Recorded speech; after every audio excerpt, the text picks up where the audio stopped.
my vision is to keep the groups small, 10 or less, so that people have a voice, people have a place. I've been a part of a lot of masterminds where there's been, 25, 50 people in those. And I joined for a reason. I joined to fulfill a purpose or to meet a need. And I didn't get my need met in that, business or personal, whatever it was, because there were just too many people. And that's what I want to do different. I want to be different. And also, I'm not looking to market this and go, hey, here's the system to get you to 7 figures. I'm more focused on, here's the system to help you transform into the best version of you. And what do you need to overcome? What trauma do you need to battle to overcome that, to become who you are, who you were created to be? So that's my focus. That sounds great. And when you these mastermind, these small groups, they meet weekly, online? Is this in person?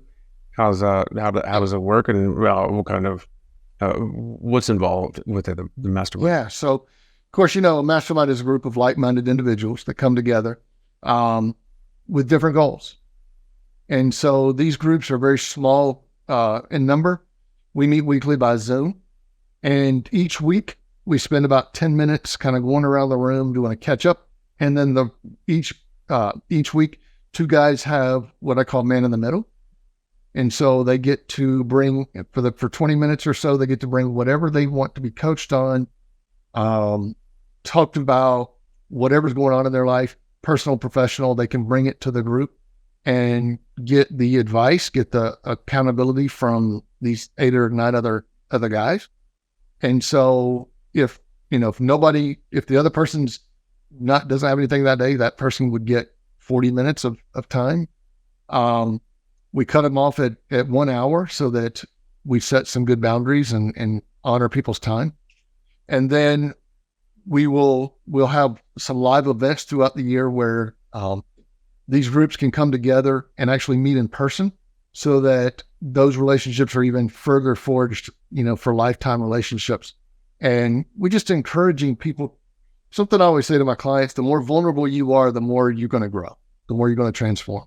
And I've seen it time and time again. And this is a safe place for people to be vulnerable and share their fears, their experiences that they may not want to share with other people. Touching back on what we talked about just a little bit earlier, when these groups get together and the men start talking about the challenges in their lives, are there a few common topics? Is there a few common challenges that everybody's facing? Are they more unique to the individual? What do you see when you get these people together? Yeah, so some common challenges that I see are a struggle with taking their business to the next level because of fear. Seeing, especially in men, struggles with their spouse. Their needs are not being met. They don't know how to discuss it with their wife without it ending up into an argument. Or maybe their spouse is not completely on board with their entrepreneurship. The other thing that we're seeing is how to balance their time between their family and their business. Where's that balance of, do I spend 60 hours a week on my business and 5 hours a week with my family, or, helping them to balance that. And at the end of the day, I always tell people it's your family that's going to be there. The business, business can come and go. So you got to set some priorities. What's next for Go Boldly? What's next for you? So what's next is I'm going to start getting on more stages and speaking more, and bringing God to men. Building out the VIP program for the peak performance. I just think that there's a place there for people that really want to focus on that. And then putting out the next book.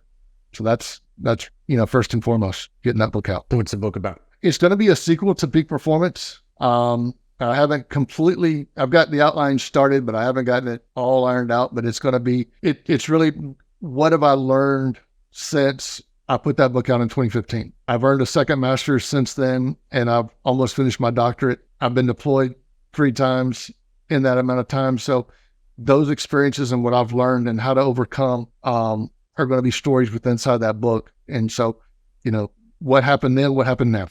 And it's really, I think it's going to be a life-changing book.